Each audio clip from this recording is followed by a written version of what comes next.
고민 끝에 사연을 보냈는데 쓰다 보니 제 속이 뻥 뚫리는 것 같습니다. 제가 저지른 행동에 찬반 댓글들이 엇갈릴 것 같은데요.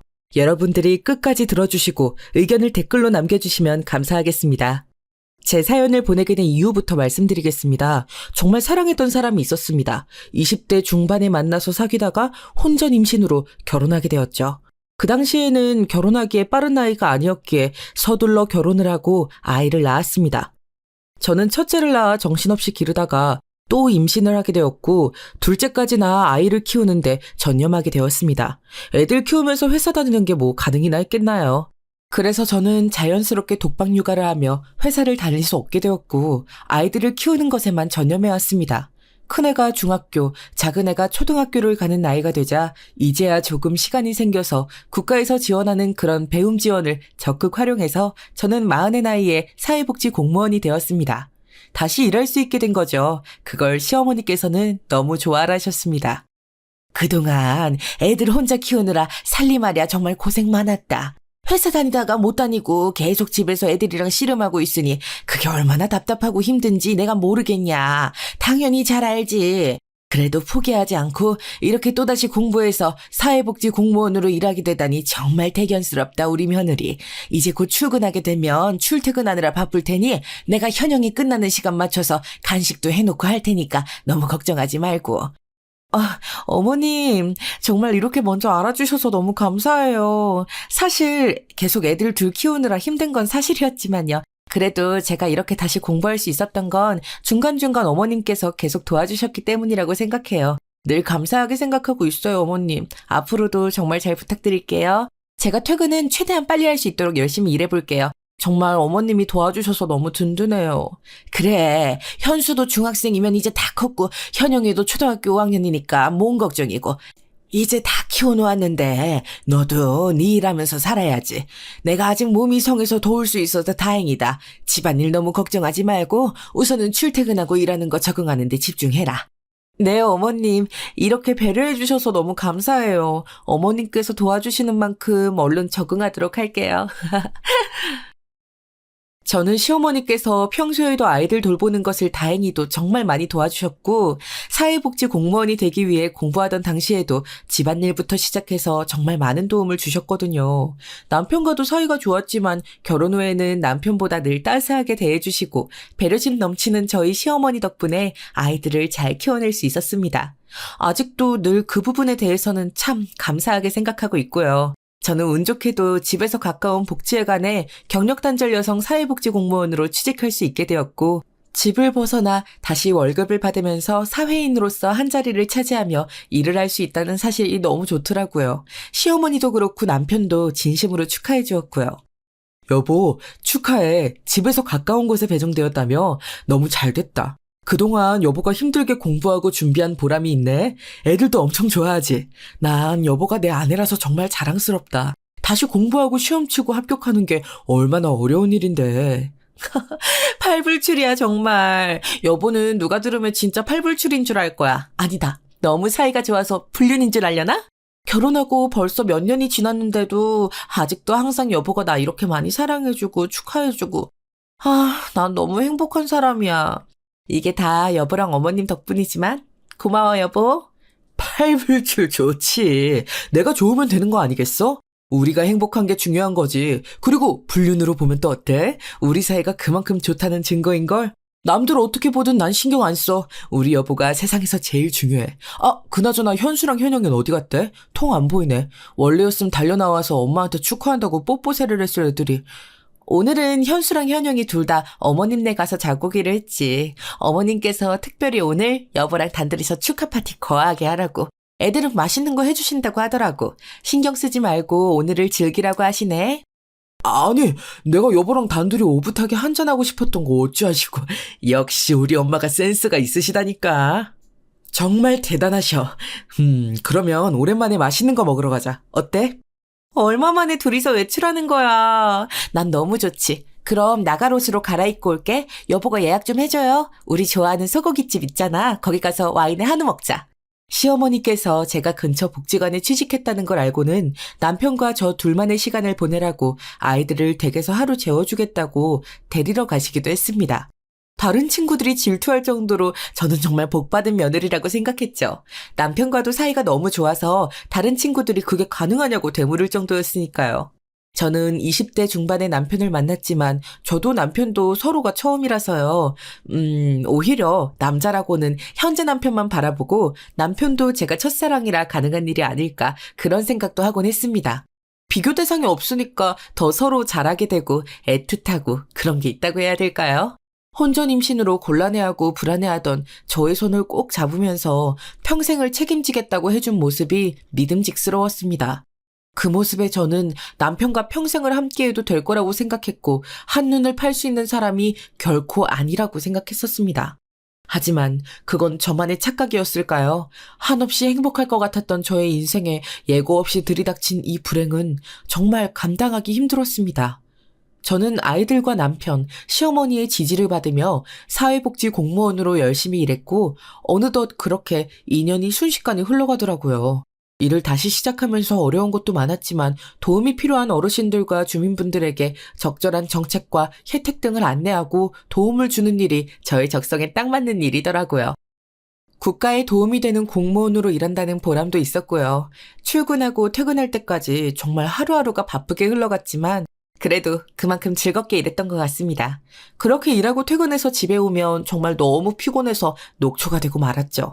그래도 집으로 돌아가면 사랑하는 남편과 아이들이 있어서 참 행복했습니다.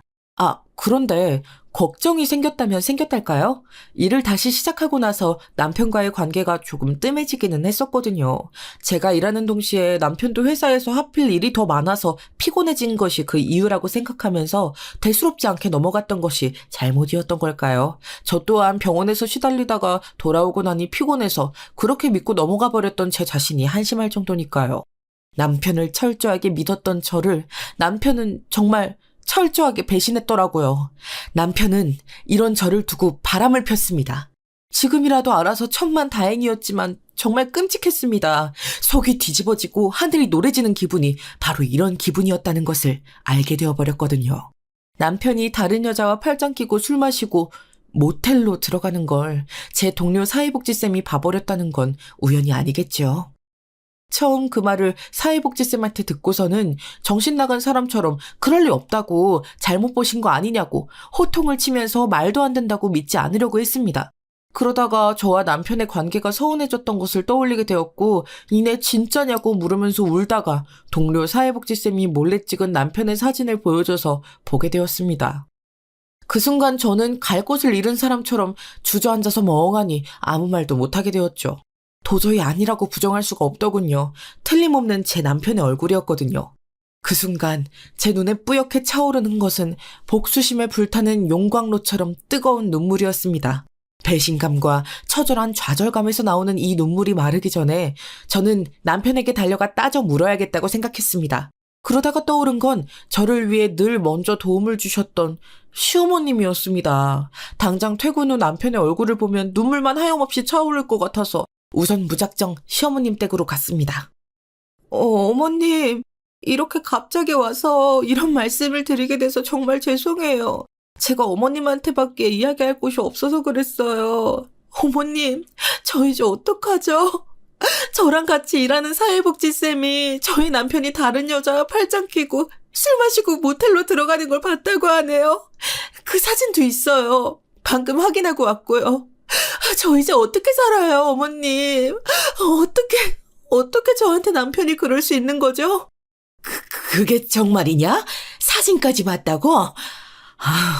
그 동료 사회복지 선생이라는 양반은 믿을 만한 사람인 거고? 그럼요, 어머님. 제가 방금 제 두 눈으로 톡톡히 보고 왔다니까요. 정말 평생 안 그럴 것 같던 그 사람이 저 몰래 다른 여자를 만나고 있었다고요. 저 이제 어떻게 살죠? 앞으로 그 사람 얼굴 어떻게 봐요? 애들 키울 자신도 없어요, 어머님. 저 너무 막막해서 정말 미치겠어요. 아니, 이년아. 남자가 그럴 수도 있지. 너랑 다르게 내 아들은 대기업에서 일하잖니. 사회생활하면서 얼마나 힘들겠어. 그런 스트레스를 일회성으로 좀 다른 여자랑 풀 수도 있는 거지. 그동안 네가 일에 적응한다고 우리 아들한테 소홀했던 건 사실 아니냐. 네 잘못도 있다 이거야. 알겠어? 오냐오냐 하면서 그동안 애들도 봐주고 편의를 봐줬더니 시어머니 앞에서 못하는 말이었어. 어머님, 갑자기 저한테 대체 왜 그러시는 거예요? 제가 평소에 알던 어머님이 아니시잖아요. 이러시면 어떡해요, 어머님. 이거 꿈이죠. 그런 거죠. 어머님은 그러면 남편이 바람피는 걸 이미 알고 계셨던 거예요? 어떻게 눈 하나 꿈쩍 안 하고 그렇게 말씀을 하세요? 남자가 그럴 수도 있다고요? 참 말도 안 돼. 그래서 내가 너 대신 애들 밥도 해먹이고 응? 집안일도 도와주고 했잖니. 그런 거를 봐서 그냥 넘어갈 생각을 해야지. 너네 애들한테 부끄럽지도 않냐? 그렇게 쉽게 남편을 몰아세우려고 했다는 게 이래서 평소에 잘해줘도 소용이 없다는 말이 딱 맞다. 응? 며느리한테 이런 얘기나 듣고 사는 내가 등신이지 등신이야. 갑자기 태도를 180도 돌변하여 상간녀와 바람난 남편을 두둔하는 시어머니를 보면서 정말 기가 차더라고요. 남자는 그럴 수도 있는 거 아니냐며 소홀한 제 잘못이라는 시어머니를 도저히 참을 수가 없었습니다. 그래서 시어머님 연상에 가래침을 모아 kak퇴 뱉어버리고 이렇게 한마디 해버렸습니다. 그랬더니 바로 그 자리에서 개거품을 물면서 부들부들 떨으시더라고요. 자업자득인 거죠. 그동안 정말 저를 생각해서 잘해주신 거라고 생각했는데 그게 남편의 불륜을 알고 두둔하기 위한 밑작업이었다니 말이죠. 정말 배신감에 쉽사리 발이 떨어지지 않았지만 집에서 저를 기다리고 있을 현수와 현영이를 생각하니 안 갈 수가 없더라고요. 이게 뭐야? 지금 시어머니한테 감히 가래침을 뱉은 거냐? 아니 못 배워 먹어도 정도가 있지 세상에. 어머님이 그러셨잖아요. 본인이 등신이라고요. 등신한텐 이래도 되는 거죠? 어머니, 남편이 불륜인 걸 알았으면 그거 알고 도와주신 건 줄 알았으면 절대 어머님 도움 안 받을 거예요. 아세요? 제가 그렇게 머저리같이 보이셨다면 정말 크게 착각하신 거라고요. 저는 애들이 기다려서 가볼게요. 그럼 이만. 자리를 박차고 나와서 집으로 가는 길 아이들 얼굴을 어찌 봐야 할지 정말 막막해지더라고요. 그러다가 우선 남편이랑 이야기를 끝내야겠다는 생각에 집 앞 카페에서 눈물을 훔치며 아이들은 일단 모르게 해야겠다고 다짐합니다. 그래서 겨우 이성을 다시 찾아서 아이들에게 오늘은 할머니 댁에 가 있으라고 전화로 이야기했습니다.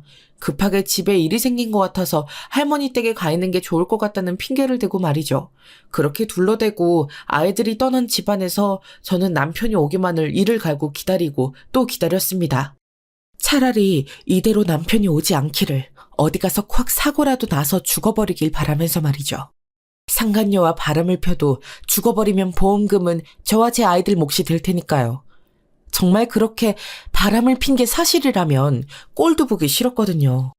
남편은 이런 제 마음을 아는지 모르는지 보통 때와 다름없이 퇴근하고 집으로 들어오더라고요. 그러다 남편은 저의 싸한 분위기를 눈치챘는지 할 얘기 있으면 하라고 먼저 이야기를 꺼내더라고요.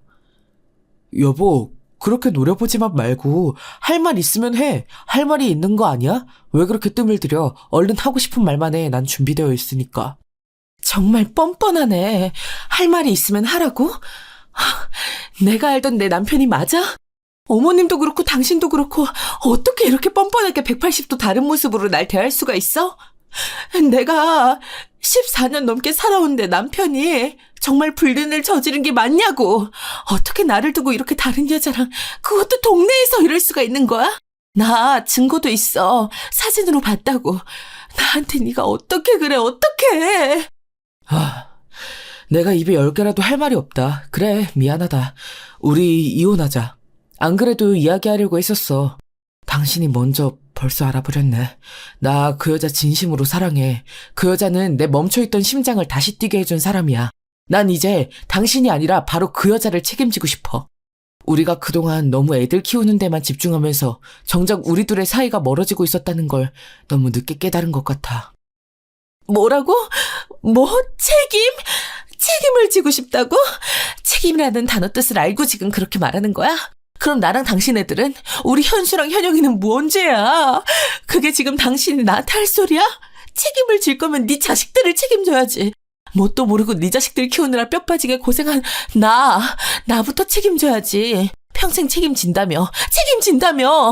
정말 미안한데 이제 어떻게 말하든 소용없어. 내 마음은 이미 진작에 떠버렸어. 벌써 2년이야. 이런 생활한 지도. 그동안 연기하면서 아무 일 없는 척 사는 게 오히려 괴로웠다고. 난 당신이랑 이혼할 거야. 이런 날 잡으려고 하지 마. 날 놓아줘, 제발. 부탁이야. 이렇게 부탁할게. 나 그 여자랑 살고 싶어. 내 소원이야. 그러니 날 놔줘. 뭐? 지금 뭐라고 했어? 그 여자랑 살고 싶다고? 그 여자랑 살고 싶어서 그래서 나랑 이혼하겠다는 거야? 정말 그래? 우리 현수랑 현혁인 버려두고 고작 그 여자한테 가버리겠다는 거야? 아, 그래. 내가 나쁜 놈이야. 애들한테 미안하고 당신한테도 정말 미안해. 그치만 나도 그동안 괴로웠다는 것만 알아줘. 그 이혼 서류 서랍에 있어. 당신 것만 작성해서 책상 위에 올려놔줘. 내 건 작성해놨으니까 나 오늘은 나가서 잘게. 미안. 저를 지탱하고 있던 온 세상이 한순간에 무너져 내리는 기분이었습니다. 남편이 이혼 서류까지 이미 준비해놨다는 말에 저는 그만 넋을 잃고 쓰러지고 말았거든요. 그래도 제가 쓰러지니까 병원에 데려가긴 했더라고요. 눈을 뜨니까 머리가 핑글 도는 느낌이었고 너무 답답한 느낌이었습니다. 아직도 멍하고 이게 차라리 꿈이라고 믿고 싶은 그 느낌. 무슨 느낌인지 감이 오실까요? 링거를 맞다가 이른 아침에 깨어났는데 너무나도 미운 남편이 제 옆에 엎드려서 자고 있더라고요. 당장이라도 남편의 머리를 쥐어뜯고 소리 지르며 나가라고 말하고 싶었지만 그럴 힘이 제게 남아있지 않았습니다. 다시 정신을 잃고 누웠다가 깨어보니 남편은 짐을 싸서 우리가 함께 살던 집을 완전히 나가버린 상태였습니다. 그렇게 저는 순식간에 혼자가 되어버렸죠. 그 두려움보다 저를 크게 짓누른 건 아빠 없이 살아가게 될 아이들에게 미안한 마음이었습니다. 도대체 어디서부터 어떻게 잘못된 걸까요? 남편이 바람난 게 제가 그동안 직장에 적응하고 열심히 사느라 남편에게 무심해서 그런 게 아닐까 생각하면서 저 스스로를 자책하게 되기도 했었죠. 여러 가지 감정과 혼란스러움이 저를 괴롭혀왔고요. 남편의 불륜 사실을 알게 된 것은 너무나 큰 충격이었고 한마디로 정말 풍비박산이 난 상태였습니다. 정말 혼자서 이 감정들을 견딜 수 없을 만큼 상처받았고 분노, 슬픔, 배신감, 혼란 등 다양한 감정이 여러 겹으로 얽혀서 저의 가슴을 답답하게 했어요. 이런 감정들을 느끼게 된 건 남편의 2년간의 불륜으로 이혼하게 된 이 상황에서 굉장히 자연스러운 것이겠죠. 남편의 선택은 그의 책임이며 저는 이 상황에서 피해자일 뿐이니까요. 제 내면에서 나오는 진심은 저 자신을 비난하거나 자책하지 말아야겠다는 생각이었습니다. 이렇게 파도처럼 흘러오는 수많은 감정과 혼란 속에서 열심히 같이 잘 살아보자고 최선을 다해 공부하고 취직하고 일하는 저를 그렇게 한순간에 배신해버린 남편에게 너무도 화가 나고 정말 어이가 없어서 다시 남편을 생각하면서 이를 바득바득 갈기를 계속해서 수없이 반복했습니다. 이렇게 마음도 몸도 떠난 사람을 제가 붙잡는다고 해서 달라질 게 없다고 생각한 저는 이혼 서류에 도장을 찍고 말았죠. 그렇게 이혼을 당하고 비참하게 산 지 얼마나 되었을까요? 그걸로 끝이면 제가 이렇게 사연을 보내지는 않았을 겁니다. 제가 사연을 보내게 된 건 저의 한많은 인생에도 꽃필 날이 다시 오고 있었기 때문이었으니까요. 저는 시어머니의 지원 없이도 현수와 현영이를 부족함 없이 키우려고 정말 많은 노력을 했습니다. 공무원으로서의 생활도 성실하게 했고 승진을 위한 공부도 놓치지 않았죠. 그렇게 1년쯤 지났을까요? 지금보다는 조금 먼 곳으로 이사를 하게 되었고 저도 자연스럽게 일하는 곳으로 옮겨달라고 기관에 신청을 했습니다. 마침 자리가 나서 운 좋게 전근을 갈 수 있게 되었고 그곳에서 바로 지금의 남자친구를 만나게 되었거든요. 너는 공무원 된지 몰랐네? 나 기억하지? 대학 때 너네과 선배였던 정기훈. 나 이 동네 오래 살았는데 다시 이 동네로 이사를 왔구나. 반갑다 야, 환영해. 우리 부서에서 일하게 된 걸. 기훈 선배? 너무 오랜만이에요. 잘 지냈어요? 저 선배 아직 여기 사는지 몰랐는데 이런 우연이. 저는 이번에 이쪽으로 다시 이사 왔거든요. 앞으로 잘 부탁드려요. 그러게 말이야. 이런 우연이 또 있네. 신기하다. 내가 우리 동네랑 부서 소개도 시켜줄 테니까 나랑 점심 같이 먹을래? 선약 있으면 다른 날 먹어도 되고. 점심이요? 네, 좋아요. 오늘 왔는데 여기에서 점심 약속이 있으면 반칙이죠. 선배가 있다고 하니까 너무 든든하네요. 정말 잘 부탁드려요. 기훈 선배, 그럼 저 여기 자리 앉고 업무 시작하면 되는 걸까요? 그래. 내가 준 자료 한번 읽어보고 질문할 거 있으면 물어봐. 내가 오전 회의 끝나면 1대1로 딱 붙어서 설명해 줄 테니까 첫날이니까 너무 열심히 하려고 하지 말고 쉬엄쉬엄 해. 제가 대학생 때 남편을 만나기 전 좋아했었던 대학 선배가 정말 놀랍게도 제가 전근 가게 된 기관에서 같은 사회복지 공무원으로 근무하고 있는 게 아니겠어요? 이런 우연이 있다니 정말 놀랐죠. 물론 지금은 애 둘이 있는 아줌마이지만 제 마음은 대학 때 선배를 만나길 기다리던 그 시절처럼 엄청나게 떨리더라고요. 선배는 여전히 다정하고 멋지고 똑똑한 사람이었습니다. 그때보다 오히려 더 멋있어진 것 같다고 하면 너무 콩깍지인 걸까요? 같이 일하다 보니 함께하는 시간이 대부분이었고 전쟁 같은 사무실에서도 선배가 있다는 사실만으로도 안심이 되고 든든하더라고요. 남편과 이혼하고 받은 상처가 선배가 있다는 사실만으로 잊혀지는 기분이 들 정도였으니까요. 물론 선배랑 잘 되기를 처음부터 바란 건 물론 아니었습니다. 저도 선배도 40대 중반이고 누군가를 다시 만나기에는 쉽지 않은 결심을 해야 한다는 걸 잘 알고 있었으니까요. 그리고 선배가 결혼을 한 건 알았지만 지금은 혼자인지 애는 있는지 등등을 전혀 모르는 상태였거든요. 그러다가 같이 일하는 동료 사회복지사 쌤들끼리 점심을 먹다가 알게 되었죠. 그런데 차장님은 나이에 비해 진짜 너무 멋지시고 능력도 있으신데 왜 아직 재혼 생각을 안 하시는 건지 정말 모르겠다니까요. 내가 우리 남편만 아니었으면 바로 대시했을 텐데 정말 아깝다니까요. 그러니까요. 소개팅도 잘 안 받으시고 당연히 아무래도 눈은 높으시겠지만 혹시 사별한 사모님에 대한 예의가 아니라고 생각하시나? 요즘 세상에 혼자 백년만년 살 수도 없는 거잖아요. 저도 저희 남편만 아니었으면. 차장님 사별을 하셨구나. 저는 전혀 몰랐네요. 그럼 아이도 있으실까요? 너무 모르는 게 많네요. 들어온 지 얼마 안 돼서 많이 좀 가르쳐 주세요. 맞네. 모를 수밖에 없죠. 차장님 인기 정말 많거든요. 그런데 다 거절하시는 거 보면 눈 높으신 것 같아. 딸이 한 명 있다고 들었어요. 정말 딸바 보이신 것 같던데 이런 아빠라면 내가 딸이어도 행복하겠어요. 교통사고로 사모님이 일찍 세상을 떠난 걸로 알고 있어요. 그래서 차를 안 가지고 다니시잖아요. 이 동네 사셔서 차를 안 써도 되는 것도 있지만 참 안타깝더라고요. 딸이랑 같이 놀러 다니려고 할 때는 차가 있어야 편하실 텐데. 사모님께서 교통사고로 사별을... 너무 안 됐네요. 차 끌고 가야 되는 곳 있으면 제가 운전해야겠어요. 저 이래봬도 운전 잘하거든요. 전에 있던 기관에서 비품 옮기고 어르신분들한테 배달해야 되는 거 제가 차 운전해서 했었어요. 맡겨만 주세요. 우와, 능력자시네요. 비품 옮기고 배달 가는 거 정말 보통 일 아닌데. 보기보다 정말 강단이 있으신데요? 앞으로 잘 부탁드려요. 그런데 차장님이랑은 대학 선후배 사이라고 하지 않았어요? 저희보다 모르는 게 더 많으시네요. 그러게요. 별로 안 친한 대학 선후배셨나 봐요. 차장님한테 말씀드려서 다 같이 친해지게 회의실에서 같이 회의라도 하자고 해야겠어요.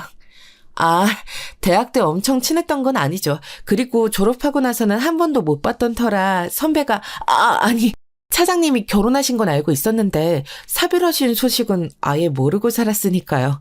저도 이 동네 살았었거든요. 차장님이 아직도 이 동네 산다고 하셔서 신기했는데 저도 이 동네 잘 아니까 앞으로 지원 갈 일 있으면 저 불러주세요. 네. 하여간 성격이 참 좋다니까. 좋아요. 그럴게요. 이제 그만 일어날까요? 벌써 점심시간 끝나버렸네요. 왜 이렇게 점심시간은 빨리만 가는지. 이러기 싫으네요. 그러게 말이에요. 봉쌤은 참 부침성도 좋고 활달해서 좋아요. 먼저 도와준다고 하고 자주 부를게요, 그럼. 네, 너무 좋아요. 서로 돕고 살아야죠. 앞으로도 계속 잘 부탁드릴게요. 얼른 들어가요. 점심시간 오버하면 안 되잖아요. 새로 옮긴 기관의 다른 동료 사회복지 공무원들도 친절하고 친해지기 쉬워서 참 좋았습니다. 괜히 제가 살던 동네에 선배가 있다니까 반갑기도 했고요. 무엇보다도 선배가 교통사고로 선배의 배우자가 사별을 했다는 게 안타까웠지만요. 제가 운전이 필요할 때마다 선배 대신 운전해주고 싶은 느낌이랄까요? 그런 느낌 뭔지 아시겠나요? 저도 제가 이런 마음을 가지게 될지는 정말 몰랐습니다. 그저 우리 첫째 아들 현수랑 둘째 딸 현영이 잘 키우는 것만 신경 쓰다가 늙을 줄 알았는데 제 인생에도 신경이 쓰이는 사람이 나타나 버렸거든요. 다른 쌤들이랑 엄청 친해진 것 같더라. 무슨 얘기를 그렇게 재밌게 했어? 나 오늘 다른 기관 미팅이 있어서 같이 못 먹어서 아쉬웠었는데. 아니에요. 아무것도. 저는 선배랑 이렇게 다시 만나게 돼서 정말 기뻐요. 그리고 저한테는 첫째 아들 현수랑 둘째 딸 현영이가 있어요. 눈에 넣어도 안 아픈 정말 예쁘고 착한 그런 소중한 아들, 딸이에요. 그랬구나. 그럼 남편은? 남편도 잘해주고? 진이 너는 사랑스러운 사람이라 남편이 정말 잘해줄 것 같은데. 정말 화목한 가정이겠다. 부럽네, 나는. 네. 선배는 따님이 있으시다고 아까 점심시간에 들었어요. 지금 혼자이신 이유도 들었고요. 그리고 저도 이혼해서 지금은 혼자예요. 저는 남편이 2년 동안 저를 두고 바람을 폈거든요. 그걸 바보같이 몰랐어요. 저 정말 한심하죠? 아니, 정말 한심하지 않아. 너도 혼자였구나. 그래, 세상에 당연한 건 없는 건데 내가 오히려 미안. 난 표정이 밝고 항상 웃는 얼굴이라서 가정에서도 사랑받으면서 화목하게 지내는 줄 알았어. 그만큼 아들이랑 딸이 참 예쁜 짓을 많이 하나 보다. 그렇지? 맞아요. 정말 착하고 바르게 자라줘서 고마운 아들이랑 딸이죠. 기훈 선배도 딸 바보라면서요? 딸이랑 엄청 친하죠. 벌써 그것까지 알고 있단 말이야? 친화력 엄청나네. 다른 사회복지쌤들도 진이 너를 좋게 보셨나 보다. 원래 그런 이야기 빠르게 하시는 분들이 아닌데 참 다행이네. 진이 네가 잘 적응하고 있는 것 같아서 말이야. 다 선배 덕분이죠 뭐. 선배랑 같은 곳에서 근무하게 된다고 생각하니까 저도 모르게 미소부터 지어지던걸요?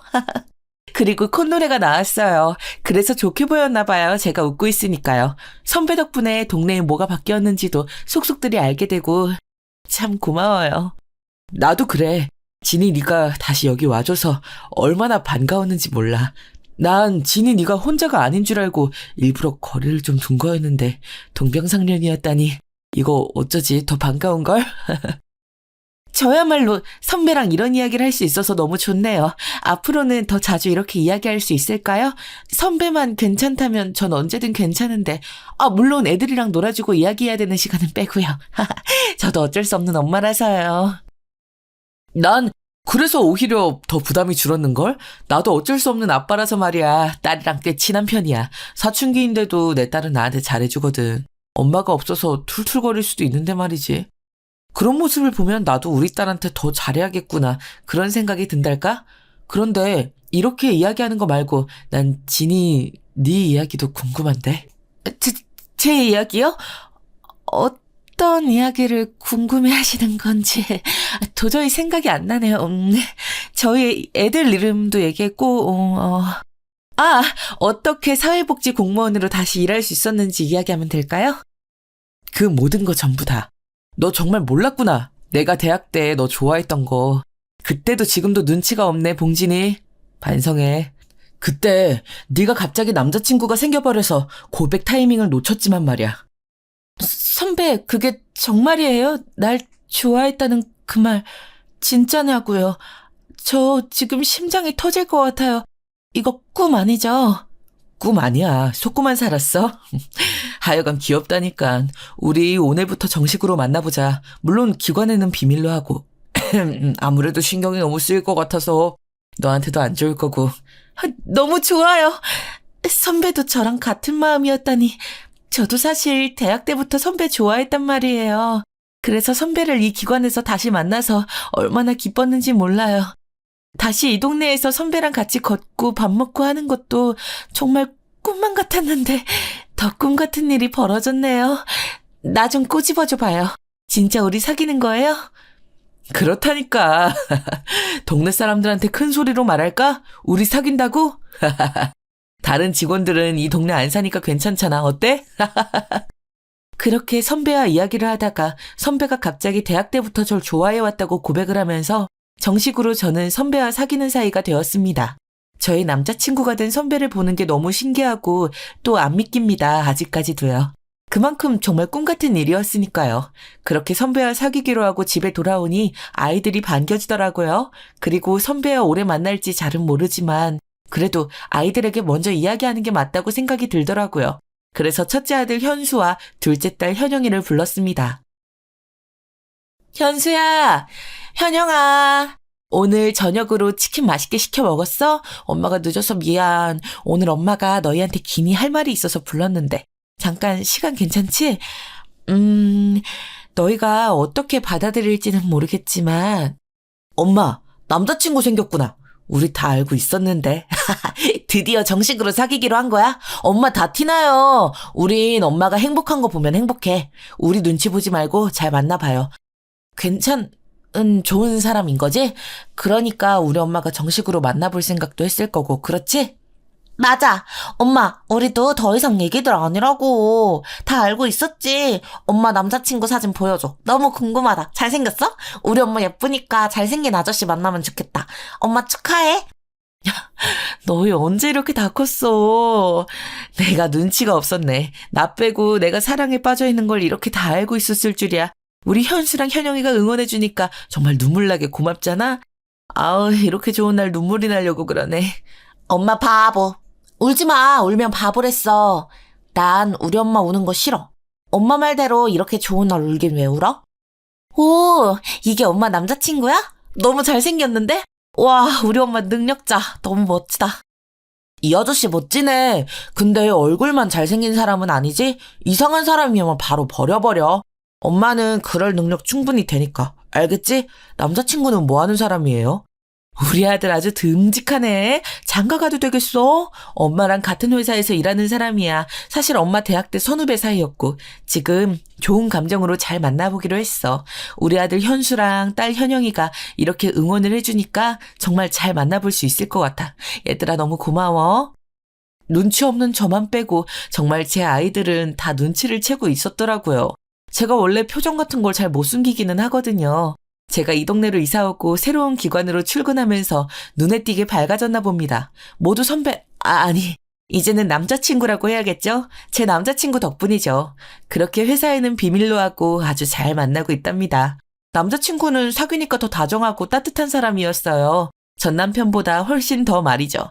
그렇게 2년간 저를 기만하고 배신했던 전 남편의 불륜은 있고 이혼의 상처를 딛고 새 사랑을 시작하고 있었는데 꼭 이럴 때 찾아오더라고요. 바로 전 남편이었습니다. 오랜만이야. 잠깐 시간 좀 내줘. 카페로 가자. 그런데 당신 얼굴이 아주 활짝 폈네. 무슨 좋은 일 있어? 난 당신 생각에 이렇게 걱정 가득이었는데. 뭐? 여기가 어디라고 찾아와? 당신 미쳤어? 어떻게 알고 왔어? 나 여기로 이사 온 건 어떻게 알고. 정말 짜증난다. 이제 와서 무슨 내 걱정이라도 주구장창 해온 것 마냥 가증스러운 놈. 당연히 나한테 감정 안 좋을 거 잘 알아. 그동안 양육비도 안 주고 갑자기 가버려서 힘들었지. 우리 엄마가 당신 돕겠다고 한 것도 모두 다 거절했다며. 혼자 애들 키우느라 정말 고생 많았어. 우리 다시 시작하자. 이제 애들 곁에서 아빠 노릇 제대로 알면서 살고 싶어. 정말 그동안 미안했고 내가 다 잘못했어. 우리 다시 시작하자. 내가 지금 잘못 들은 거지? 그게 말이 돼? 네가 바람핀 게 자그마치 2년이야. 그 상간녀는 어디다 버리고 와서 지금 나한테 이러는지 모르겠는데 난 덱한테 전혀 관심도 없고 감정도 없어요. 아, 있다. 증오의 감정. 그거 하나야. 우리 애들 아빠라는 생각 절대 하지 말라고 했지. 넌 그 순간, 우리 집을 나선 순간 우리 현수랑 현영의 인생에서 끝난 거라고. 내가 다 잘못했다잖아. 그 상간녀랑은 헤어진 지 오래야. 혼자 지내다 보니 당신이랑 알콩달콩 잘 지냈던 세월만 떠오르더라. 그 상간녀랑 2년을 보낸 건 나의 광기이자 객기였어. 정말 잘못했어. 애들한테도 아빠가 필요하잖아. 당신 욕심에 애들한테서 아빠 빼앗지 말고. 뭐? 지금 끝까지 나 나쁜 사람으로, 한심한 사람으로 만들려고 하네. 참. 내가 기가 차서 말이 안 나올 지경이거든? 애들한테서 아빠를 뺏었다고 내가? 아니, 자기 말로 우리 애들이랑 멀어진 건 바로 당신이지. 당신이 애들한테 아빠라고 할 자격이나 있을 것 같아? 천만의 말씀, 그렇겐 절대 못 두지. 절대 안 돼. 돌아가. 다신 절대 찾아오지 말라고. 내가 잘못한 건 다 과거고 지난 일이잖아. 이제 새로운 마음으로 우리 다시 시작하면 안 될까? 내가 그렇게 표현한 건 잘못했어. 알았어. 알겠다고. 다 내 잘못이야. 우리 애들이 너무 보고 싶어. 현수랑 현영이 잘 있지? 나 당신이랑도 다시 잘해보고 싶어. 그래서 온 거야. 쏙 꺼져버려. 지금 이 동네에서 당신을 반겨줄 사람은 아무도 없으니까 말이야. 당신 불능 눈 감아주고 나한테 욕하던 시어머니랑 평생 둘이 천년만년 살아. 그러면 되잖아. 이제 와서 나한테 말 같지도 않은 말 늘어놓으면서 귀찮게 하지 마. 우리 애들한테 얼씬거리기만 해. 정말 그땐 접근 금지 신청을 해버릴 테니까. 그런다고 천륜이 끊어지겠어? 애들도 당신이랑 같은 생각일 거라고 생각해. 그건 당신 욕심이지. 지금 만나는 사람도 없으면서 나랑 다시 합치면 서로 좋은 거 아니야? 왜 이렇게 튕겨? 진이 제 여자입니다. 누구시죠? 제 여자친구한테 정말 무례하시네요. 진이야, 괜찮아? 집에 가자. 그 순간 어떻게 알고 왔는지 남자친구가 와서 전 남편을 저지해 주었습니다. 그동안 제가 힘든 시절 다 견뎌놓고 이제야 좋아하는 선배랑 사귀게 되었는데 회방을 놓는다니. 제 인생에 이렇게 도움 안 되는 인간이 또 있을까요? 정말 끔찍하지 않나요? 여러분이 저라면 어떠셨을 것 같으세요? 제 남자친구는 남편에게 제대로 통쾌한 복수를 하게 해주었습니다. 전 남편보다 키도 크고 잘생기고 능력이 있으니까요. 그런 사람이 제 남자친구라고 나와서 전 남편한테 절 건들지 말라고 가라고 해주었으니까요. 이미 그걸로도 저에게는 남편에게 보내는 아주 큰 복수였거든요. 그리고 저는 한술 더 떠서 아이들까지 이미 저희 남자친구와 친밀하다는 것을 암시하는 이야기를 했습니다. 그러자 남자친구는 센스 있게 받아쳐줬습니다. 오빠, 가자. 더 이상 이런 이상한 사람이랑 말 섞기 싫어. 오빠가 와줘서 정말 다행이다. 우리 집으로 가자. 현수랑 현영이가 오빠 오기만을 기다리고 있잖아. 얼른 가자. 그러니까 말이야. 잠깐 나간 줄 알았는데 안 와서 걱정했잖아. 하여간 진이 너는 너무 예뻐서 탈을 하니까 이상한 사람들 꼬이면 바로 나 부르라고 했잖아. 애들 보러 가자. 주말에 애들이랑 놀러 갈 거 같이 준비하기로 했었잖아. 지금 둘이 쇼하는 거지? 둘이 정말 사귀기라도 한다는 거야? 우리 애들도 벌써 보여줬다고? 그럼 나는 애들이 아빠를 만나야지 이런 기생오라비 같은 놈이랑 뭘 한다는 건데 대체? 그건 당신이 알 거 없잖아. 과거에 당신한테나 가서 따져. 난 바빠서 이만. 가자 오빠. 너무 신경 쓰지 마. 아무 사람도 아니니까. 당연하지. 전혀 신경 안 쓰여. 가자. 애들이 엄마 데려오라고 그랬다니까. 주말에 그 캠핑 갈 곳 내가 찾아봤는데. 그렇게 저와 제 남자친구가 집으로 돌아가는 걸 그저 바라만 보는 전 남편의 표정을 보니 그렇게 고소할 수가 없었습니다. 남자친구는 전 남편을 따돌려 일부러 다른 쪽으로 가자고 하더라고요. 저희 집까지 알아버리면 좋을 거 없다면서요.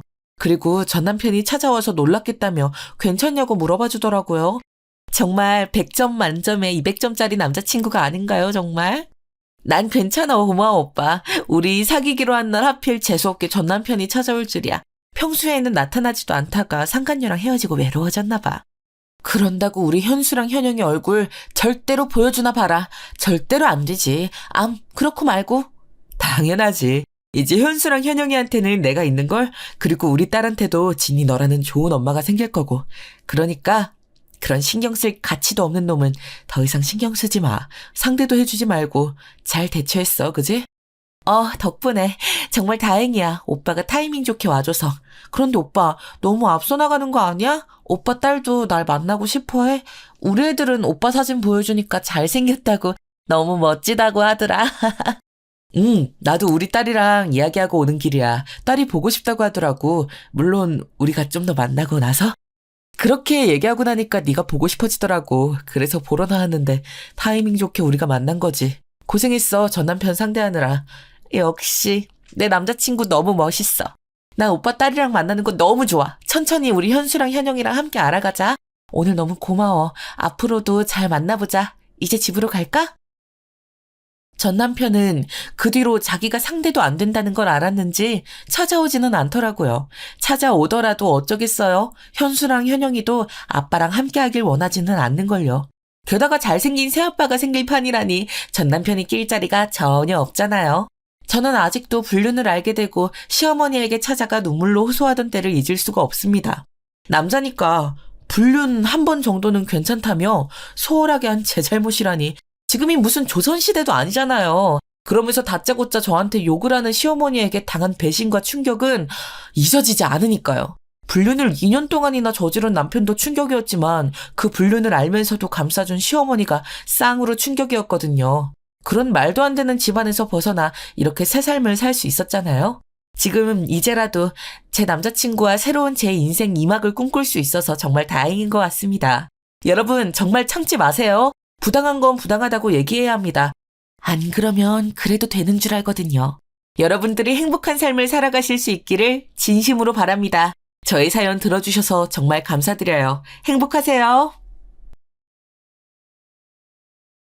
안녕하세요. 저는 서울 강동구에 사는 30대 여성입니다. 자랑이기도 하지만 남편과는 결혼한 지 얼마 되지 않아 아직 따끈따끈한 신혼생활을 누리고 있기도 하고요. 그래서인지 요즘은 눈만 마주쳐도 꿀 떨어지는 나날을 보내며 살고 있답니다. 사실 오늘 사연을 들려드리기 전 심호흡을 몇 번이나 했는지 모르겠는데요. 생각만 해도 열이 솟는 일이기 때문이에요. 시집살이의 시자도 몰랐던 제가 시댁에 들어와 겪은 일들은 제 인생을 다 합쳐도 모자랄 만큼 스트레스가 엄청난 일들이었어요. 친구들의 추천으로 지금부터 그 일을 소개해볼까 합니다. 선배님들께서 끝까지 들어주시고 조언 한마디씩 남겨주시면 감사한 마음으로 하나하나 확인해 볼게요. 남편과는 회사에서 상사와 부하 직원 관계로 만났는데요. 남편은 회사에 이미 들어온 지 5년이 넘었던 터라 이미 경력이 쌓여있는 사람이었어요.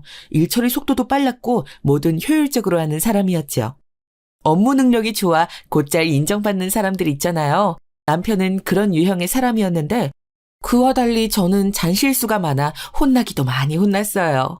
저희 팀 과장님에게 불려가 한 번은 눈물 쏙 빠지게 혼난 적이 있었는데 그때 남편이 저를 위로하며 사이가 발전된 것이었죠. 회사 내에선 관계를 들키지 않기 위해 상당히 조심했는데요. 왜냐하면 이 일로 남들의 입방아에 오르내리는 것이 싫었기 때문이에요. 그런데 비밀 유지는 역시나 쉽지 않은 것 같아요. 저희가 은밀히 서로만 아는 사인을 너무 자주 하여 들키고 말았고 그 후부턴 공식 사내 커플이 되어 연애를 하게 되었답니다. 부담스럽기도 했지만 지금 생각하면 소소하고 즐거운 행복이 가득했어요. 남편과 결혼을 망설이지 않고 결정하게 된 데는 저의 가정 환경에서 온 영향이 클 것 같은데요. 심지어 저희 엄마는 남편을 보자마자 이런 말을 했어요. 아이고, 내가 아들을 낳았으면 딱 우리 성주 씨였을 것 같아. 뭐랄까, 느낌이 그런데? 이런 말 실례인가요? 결혼을 허락받으러 온 자리에서 당연히 남편이 당황하여 얼을 타는 바람에 한참 웃었던 기억이 있어요. 사실 저희 친정 부모님은 상당히 개방적인 편이셨어요. 뭐랄까, 자녀들을 방목하듯 키웠다고 할까요? 사랑이 없었던 건 아니지만 공부를 하기 싫다 하면 그대로 내버려 두시고 원할 때 하라고 하셨죠. 또 여행 다니는 것도 좋아해 여기저기 저희를 끌고 다니셨는데요. 덕분에 저도 부모님을 닮은 자유로운 영혼을 가지고 있었지요. 그런데 남편이 이런 저와 성향이 아주 잘 맞더라고요. 물론 돈을 벌기 위해 회사에서 일을 하긴 하지만 그 외적인 시간은 항상 저와 여행을 다니거나 소소한 경험들을 하면서 언젠가는 직장에서 벗어나 노트북 한 권만을 가지고 일할 꿈을 가지고 있었어요. 진준이가 드디어 원하는 사람을 만났네. 아주 잘했다. 내가 보니까 사람이 진중하면서도 믿음직스러워 보여. 거기다 꼰대 같지도 않고. 엄마, 꼰대가 뭐야, 꼰대가. 사위 될 사람한테. 뭐 어때? 이제 가족들 사이인데. 니네 아빠 같지 않아? 난 아주 마음에 든다. 엄마는 젊은 꼰대가 더 무섭다며 호들갑이셨는데 남편이 그러지 않아 보여 좋다고 하더군요. 친정 부모님부터 오빠까지 남편을 마음에 들어해서 내심 좋았어요. 하지만 남편과 결혼을 준비하면서도 난관이 예상되었으니 바로 시아버지였죠. 남편은 어렸을 적 시어머니를 잃고 시아버지 아래에서만 자랐는데요. 사실 남편이 저처럼 여행을 좋아하게 된 이유에도 시아버지의 영향이 컸답니다. 시아버지께서는 자식에겐 엄마가 필요하다며 새어머니를 들이셨는데 틈만 나면 새어머니들과 싸우시는 바람에 집안에 물건들이 남아나질 않았다고 합니다. 지금까지 나한테 엄마만 4명이었어. 말 다 했지?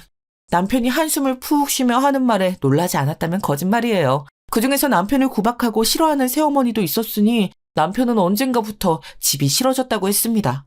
학창시절엔 집에 들어가지 않고 거의 학교에 머물러 있었고 성인이 된 이후론 일부러 집을 떠나 먼 대학교에 들어가서 기숙사 생활을 하였는데 그 시절이 마치 자기의 구원 같았다고 하더라고요.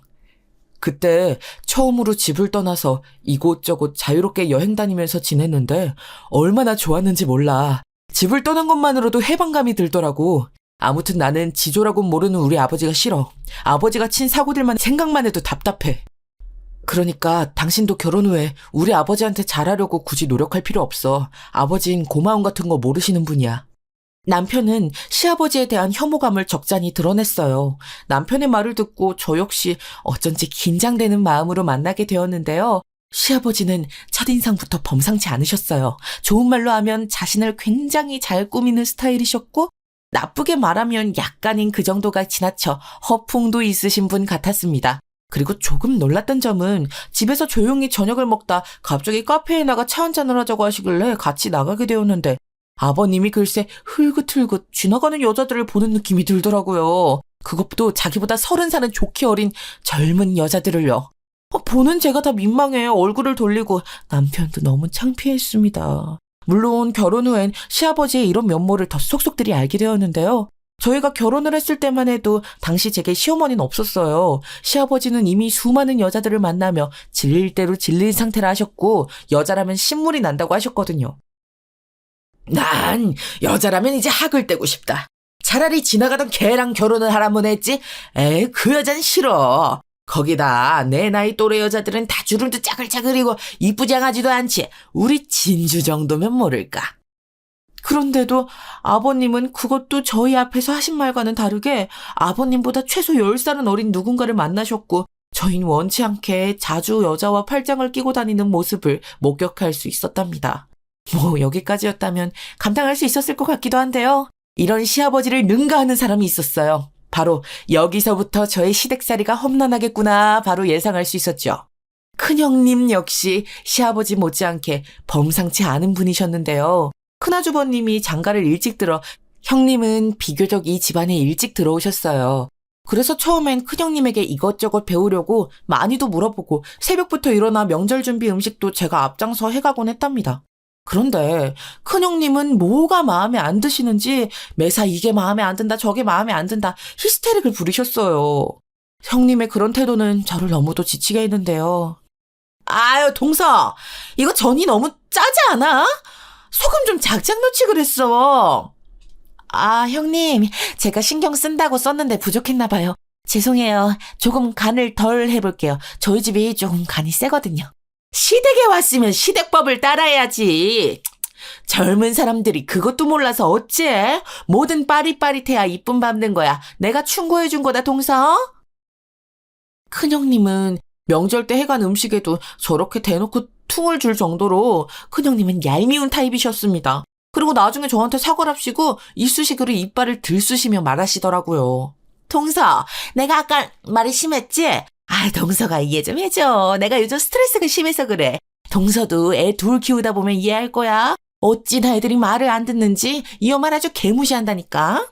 그러면 전 속으로 불쾌한 감정을 내보이지 않기 위해 애쓰고 있었죠. 억지로 장단 맞춰드리면서요. 게다가 큰형님에겐 이중적인 면모도 있었는데요. 큰형님은 제게 아버님의 험담을 그렇게 많이 하면서도 앞에선 온갖 사탕 발림으로 아버님의 외모를 칭찬하는 모습을 보이시는데 조금 무섭다는 생각이 들 정도였어요. 사실 아버님이 그렇게 젊고 이쁜 여자들을 만나오실 수 있었는 데는 예상하셨겠지만 가지고 계신 재산이 상당하셨어요. 젊은 시절 할아버님의 사업을 물려받아 크게 성공하셨고 그 돈으로 자식들도 공부시키고 새어머니도 자주 들이신 거죠. 그게 지금까지 이어져 온 것인데 큰형님은 아버님의 재산이 언젠가 자신에게 넘어올 날만을 호시탐탐 기다리고 있었습니다. 가끔 그게 너무 티가 나서 문제였지만요. 어느 날 아버님께서 백화점에서 명품 정장을 사입고 들어오신 날이었는데요. 갑자기 형님이 벌떡 일어나시더니 물개 박수를 치며 어머 아버님 이 정장 너무 멋지세요. 세상에 아버님 요즘 운동하신다고 하셨죠? 동서 아버님 좀 봐 정말 멋있지 않아? 라고 말하더라고요. 제가 고개를 끄덕이며 동조했더니 한참을 그렇게 아버님을 칭찬하며 비행기를 열심히 태우더라고요. 그런데 30분이나 지났을까요? 아버님이 방에 들어가시자 바로 등 돌려 늙은이가 온갖 주책 부리는 것 좀 봐. 징그러워 죽겠다니까. 안 그래 동서? 난 이해를 못하겠어. 그리고 사는 김에 며느리 것들 좀 사가지고 오지. 어떻게 자기 것만 쏙 싸우나 몰라 하며 험담을 하시더라고요. 제가 담담히 대꾸했더니 더 황당한 말을 늘여놓고요. 네, 아버님이 워낙 꾸미는 걸 좋아하시니까요. 아무리 그래도 그렇지. 저 나이에 저게 뭐 하는 짓이라? 하여튼 돈 있는 사람들은 일에서 문제야. 아니 그것보다 우리 남편 요즘 회사에서 실적도 안 좋고 애 사교육비도 만만치 않은데 아버님이 돈 줄 생각을 안 하시네? 혹시 동선에 비상금 같은 거 없나? 네, 화재가 갑자기 저에게 비상금이 있냐 하는 그런 이상한 화재로 은근슬쩍 운을 띄우시기도 했습니다. 제가 당황해 저희 부부 2명 다 월급이 많지 않아 근근히 살아가고 있는 형편이라 하면 곧바로 실망하는 기색을 내비추시었죠. 마치 제가 있는데 돈을 안 준다는 듯이 의심도 하시고요. 하지만 그보다 더 열이 받을 땐 이런 때였어요. 아, 그렇지 아무래도. 그래, 동서나 서방님이나 안쓰럽게 살아. 동서도 나름 부잣집 시댁에 시집 온 건데 뭐 콩고물 하나 떨어지는 것도 없으니 얼마나 짜증이 나겠어? 우리 그이처럼 대기업 다니며 고연봉 받는 것도 아닌데 둘 다 자격증이라도 따서 이직 준비라도 하지 그래? 언젠가 애 낳고 살 거 아니야. 딩크족 뭐 그런 거 아니지? 아, 네. 형님, 그건 저희가 알아서 할게요. 충고는 감사하지만 저희 나름대로 계획이 있어서요. 솔직히 말하자면 저희 부부 둘 다 안정적인 중견기업에 다니고 있었고 벌어들이는 월급도 크진 않지만 적지도 않은 편이었어요. 그런데 저렇게 대기업 다니시는 아주버님을 내세우며 비하하고 무시하니 적잖이 기분이 상하더라고요. 그래서 저도 날카롭게 말이 나갈 때가 많았어요. 아마 그때부터였던 것 같아요. 형님과 사이가 좋지 않게 되면서 서로 대면대면해지고 연락하는 것도 원래는 제 측에서 많이 하곤 했는데 언젠가부턴 명절이나 중요한 행사 이외엔 연락하지 않게 되었거든요. 그러던 어느 날 작은 형님이 들어오시며 상황이 급격하게 나빠지기 시작했어요. 제가 사연을 쓰게 된 이유도 여기에 있고요. 사실 큰아주버님은 워낙에 과묵하시고 말씀을 길게 하지 않으시는 편이라 어색한 사이였는데요. 그에 비해 작은 아주버님은 말씀도 재밌게 하시고 감정에 솔직하신 편이라 가끔 봐도 격이 없이 대화를 나눌 수 있는 분이었어요. 작은 아주버님 역시 시아버지의 여자 문제를 불편해하셨는데 남편과 똑같은 어린 시절을 공유하고 계시더라고요. 제수씨, 성주한테 들어서 알겠지만 정말 그때 우리 형제들이 서로 끈끈해지지 못했던 것도 어떻게 보면 아버지 때문이라니까요. 아버지가 매일 집에서 다툼만 하시니 저희가 집에 들어오고 싶겠어요? 아무튼 아버지, 이제 그만하실 때도 됐는데 말이죠. 그나저나 이번 달에 명절날 너무 고생 많으셨어요. 보니까 형수님 계속 안방에 들어가 계시고 재수씨만 일하시던데. 아, 그렇게 말해주시니 감사해요. 그나저나 저번에 챙겨주신 선물 너무 감사했어요. 작은 아주버님은 제가 고생하는 걸 남편만큼 알아주고 이해해주시는 분이었습니다. 그래서 얼른 좋은 여자 만나 가정을 꾸렸으면 바라는 마음이 있었어요.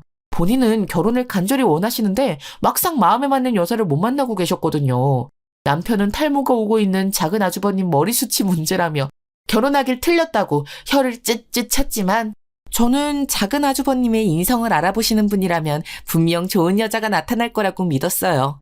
그런데 작은 아주버님께서 어느 날 전에 없던 들뜬 얼굴로 연애 3개월 만에 결혼하겠다고 여자를 데려왔어요. 말하자면 저의 작은 형님 되실 분이었는데 첫인상은 굉장히 수줍고 조용한 인상을 가지신 분이었지만 지내다 보니 그와는 다르게 상당히 강한 자기주장을 가진 분이었습니다.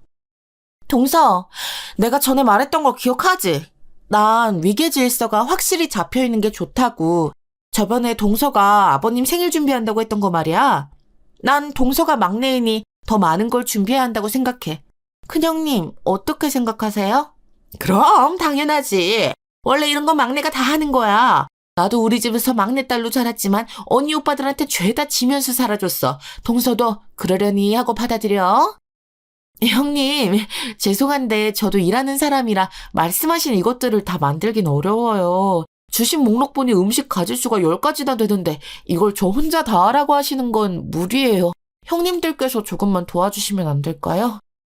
그게 무슨 말이야? 뭐 힘들다고 이까짓 걸 못해? 나이도 어리고 애도 없으면 시간이야 남아 돌 텐데 대체 무슨 꾀를 그리 부리려 드는 거야? 큰형님, 막내 동서 원래 이랬나요? 한마터면 군대인 줄 알았어요. 작은 형님은 저를 무슨 신입 다루듯 모든 명령조로 말하시고 제가 도와달라 하니 그것마저도 꾀를 부린다며 비난하더라고요. 처음에야 형님들이시고 나이도 있으시니 제가 참아보려 했지만 점점 화가 나기 시작했습니다. 명절날이든 무슨 행사가 있든 일감을 죄다 저한테 모으려고 하질 않나. 설거지거리가 한두 개가 아닌데도 모두 저에게 시키려 들질 않나. 정작 꾀부리는 건 자기들인데도 그걸 모르더라고요. 우린 아버님 옆에서 웃어드리잖아. 그게 얼마나 힘든 일인지 알아? 우린 감정노동을 하고 있는 거라고. 그러니 이 정도는 막내 동서가 해야지. 심지어 큰형님은 저런 식으로 웃으며 합리화하곤 했습니다. 보다 못한 남편이 씩씩대며 와서 설거지거리를 돕고 부단히 몸을 움직였죠. 남편도 사실 두 형님들에게 불만이 많았습니다. 명절날만 가면 제가 가장 하찮은 대접을 받는 것 같다고요. 하지만 저는 그럴 때마다 남편을 달래며 명절 끝나고 우리끼리 여행이라도 가서 마음을 쉬고 오자 제안했어요. 그때는 두 형님들과 겨루어 이길 자신이 없었거든요. 근데 어느 순간부턴 작은 형님이 남편을 말리기 시작하더라고요. 옆에서 제가 땀을 뻘뻘 흘리며 설거지를 하고 있으면 시아버지로부터 막내를 부려먹는다는 한 소리 들을까 겁이라도 났는지 급하게 와서 제 남편을 데리고 나가더라고요. 이런저런 핑계대면서요. 어이가 없었죠. 작은 형님 역시 큰 형님처럼 시아버지의 재산에 눈이 돌아간 게 분명했습니다. 그리고 두 형님들 다 저를 하녀로 대하고 있었습니다. 그러던 어느 날 저도 완전히 감정을 드러내게 된 사건이 있었습니다. 이제는 참을 만큼 참았으며 더 참다간 병이 나겠다 싶어 폭발하게 된 거였는데요. 그날은 큰아주버님의 생신이었어요. 갑자기 큰형님과 작은형님이 저를 단톡방에 초대하더니 아주버님 생일 장소를 어느 호텔로 할 건지 조사하고 예약을 해놓으라더라고요. 알아보는데 뭐 시간 별로 안 들어가니까 그런 건 동서가 후딱해서 최고 좋은 것으로 예약해놔. 알았지? 그래, 우린 동서만 믿고 있을게. 지금까지 이런 일은 큰형님이 직접 알아본 곳에서 먹거나 큰형님 집에서 한 끼 같이 하곤 했는데 왜 이렇게 갑자기 질서가 바뀐 건지 알 수 없었습니다. 그리고 당시 저는 회사에서 맡은 프로젝트로 연이어 야근 중이었어요. 몸도 피곤하고 가뜩이나 장염으로 고생 중이었는데 열이 올라오더라고요. 큰아주버님을 생각해 일단은 무거운 몸을 이끌고 괜찮은 호텔의 레스토랑에 자리를 예약하고 간단한 생일 선물까지 준비해 나갔는데요. 일단 제 기분과는 달리 생일 파티 자리 분위기는 화기애애하게 흘러갔습니다. 처음엔 아버님의 외모 칭찬 이야기에서 시작하여 요즘 만나시는 여자분 이야기, 그리고 큰형님의 자식 이야기, 작은형님이 최근에 인터넷으로 사업을 시작했다는 이야기, 여러 이야기들이 오가며 정신없이 시간이 흘러가고 있었어요. 그래서 케이크를 불고 선물을 전달해드리는 시간이 다가왔어요. 아버님은 크게 돈을 투척하셨고 저희 부부는 건강식품과 아버님이 자주 입으시는 니트를, 작은 형님네는 저희 부부와는 달리 꽤나 비싼 명품 지갑을 준비해 오셨더라고요. 그런데 그걸 보자마자 큰 형님의 얼굴이 삽시간에 굳었고 작은 형님은 묘하게 비틀린 웃음을 지으셨어요. 그러면서 퉁을 주더군요. 정확히 말하면 저에게요. 화장실에 가 손을 씻고 있는 제게 다가와 이러더군요. 아니 동서, 아무리 선물이 정성이 중요하다고 하지만 아주버님 생신 선물에 그까짓 건강식품 선물이 말이나 돼? 그 옷은 또 뭐고? 명품이 아니면 줄 생각을 말아야지. 못 사는 거 티내는 것도 아니고 말이야. 앞으로 동선 선물하는 예절부터 똑똑히 배워둬야겠어. 내 남편 생일에도 그런 걸 선물이랍시고 들고 오면 안 될 테니까. 저는 나름대로 저희 예산선에서 최대한 괜찮은 걸 고른 거라고 이야기하고 싶었습니다. 근데 배가 또 살살 아파와 말할 타이밍을 놓치고 말았는데요. 작은 형님은 그런 제 반응을 우습다는 듯이 내내 비아냥거리다. 아, 그리고 말이야. 계산은 막내 동서가 해. 선물도 저런 걸 들고 왔는데 계산이라도 해야 면이 서지 않겠어? 큰형님 기분 언짢게 하지 말고. 다시 말하지만 나는 위계 질서가 중요한 사람이야. 막내 동서도 자기 지위에 맞게 행동했으면 좋겠네? 도대체 저희 지위라는 게 뭘까요? 막내 동서요? 전 막내 동서란 것만으로도 이미 마음대로 휘둘러도 되는 사람이 된 것 같았습니다. 하지만 그게 아니라는 걸 알려주고 싶었고 그대로 행동으로 보여드리기로 결심했어요. 식사가 끝나자마자 보란듯이 계산대를 지나쳐버렸습니다. 원래는 저희가 선물을 전달해드리면 생일 주인공이신 아주버님이 기분 좋게 사시곤 했으니 일부러 그렇게 한 거였죠. 이를 모르던 아주버님은 당연하게 카드를 꺼내들어 계산하셨어요. 꽤나 비싼 호텔 음식에 인원도 8명 되었으니 못해도 100만 원은 넘었을 테지요. 순간 큰형님과 작은형님은 눈짓을 교환하더니 저를 노려보더라고요. 말도 없이 부들부들 떨면서 말입니다. 속으로 고소한 마음에 웃으며 그 장면을 보다 남편 차에 타려 했죠. 그런데 그 순간 일이 터지고 말았습니다. 작은 형님이 들고 있던 핸드백으로 제 머리를 강타한 겁니다. 제정신이야? 내 말이 못같이 들려? 동서, 오늘 혼 좀 나야겠네. 큰형님, 서방님 지금 없죠? 없어. 지금이야. 두 사람은 주변을 잠깐 두리번거리더니 저를 골목길로 질질 끌고 가려 하더라고요. 순간적으로 너무 겁이 났어요. 마치 학창시절 약한 아이들을 괴롭히는 아이들처럼 행동하는데 표정도 거의 잡아먹을 듯 으르렁거리고 있더라고요. 그런데 이때 친정엄마의 말이 생각나더라고요. 저희 친정엄마는 오빠와 저를 데리고 이곳저곳 여행을 다니시며 늘 이런 말씀을 하셨어요. 진주야, 넌 언제든 네가 원하는 삶을 살 수 있어. 근데 어른이 되어서 세상을 살다 보면 그렇지 못한다고 느낄 때가 많을 거야. 돈에 속박되어 살아야 할 때도 있고 부당한 대우를 참아야 할 때도 있을 거고. 하지만 엄마 말 절대 잊지 말아라. 힘들 때일수록 기억해야 해. 사람한텐 자유의지가 있어. 당시 어렸던 제게 엄마가 하신 말씀은 아리송했지만 지금은 그게 무엇을 의미하는지 정확히 알 수 있었어요. 전 동시에 팔을 뿌리치며 두 사람을 모두 벽으로 밀어버렸습니다. 이 손 놔요! 한 번만 말할 테니 잘 들으세요. 도대체 둘이서 무슨 작당을 하고 돈까지 계산하게 하려는 수작을 부린진 모르겠지만 더 이상은 안 통해요. 저한테 예약하게 시킨 것까진 군말 없이 따라드렸어요. 하지만 이런 식으로 저를 얕보고 부려먹고 막말하시는 거 아무리 형님이라 해도 참아드릴 수가 없네요. 한 번만 더 이렇게 물리적인 행위하시면 저도 똑같이 해드릴 거예요. 제 말 기억하세요. 아셨어요? 하마같이 생긴 제가 갑자기 폭발하자 순간 두 사람은 얼떨떨했는지 조개처럼 꾹 입을 다물더군요. 그 모습을 보며 전 빠르게 골목길을 나와 남편의 차에 올라탔습니다. 그리고 엉엉 울고 말았어요. 왜 이렇게 눈물이 났는진 모르겠지만 아마도 복잡한 감정들이 한꺼번에 올라온 기분에 그런 것 같아요. 나 더 이상 당하고 살지만은 않을 거야. 더 이상 안 질 거야. 울음을 끄끄거리며 내가 내뱉은 말에 남편은 무슨 일인지 알겠다는 듯 고개를 끄덕였습니다. 집에 가는 길 제가 좋아하는 쭈꾸미를 사주며 장하다고 기특하다며 저를 격려해주기까지 하더라고요. 그 후 형님들은 감히 저를 건드리지 못했습니다. 오히려 슬금슬금 피하기까지 하더라고요. 큰형님은 제가 또 언제 폭발할까 무서웠는지 어린 시절 자기를 괴롭히던 여자애와 비슷하게 생겼다는 말까지 중얼거리는 걸 들었어요. 그렇게 집안의 평온이 드디어 깃들며 이제야 일이 균등하게 분배되기 시작했어요. 명절에도 행사에도 각자 할 일만 해가면 되었고 아버님 옆에서 열심히 비위 맞추던 두 사람은 저를 따라 과일도 깎고 허드렛 일도 해야 했죠. 그런데 왜? 인생은 사건의 연속인지 어느 날 아버님께서 새 시어머니시라며 저희에게 고운 여성분을 인사시키게 된 겁니다. 아버지 또 결혼을 하시겠다고요? 시까지 올리려 한다. 이 나이에 뭐 광고한다고 남들은 욕해도 나만 좋으면 되지 안 그러냐? 다들 참석해서 축하해주길 바란다. 며느라가들은 시어머니라 생각하고 잘 모시고. 아이고, 그러진 말라니까. 저기 새 시어머니라 생각하면 어려울 테니 그냥 편하게 생각해줘요.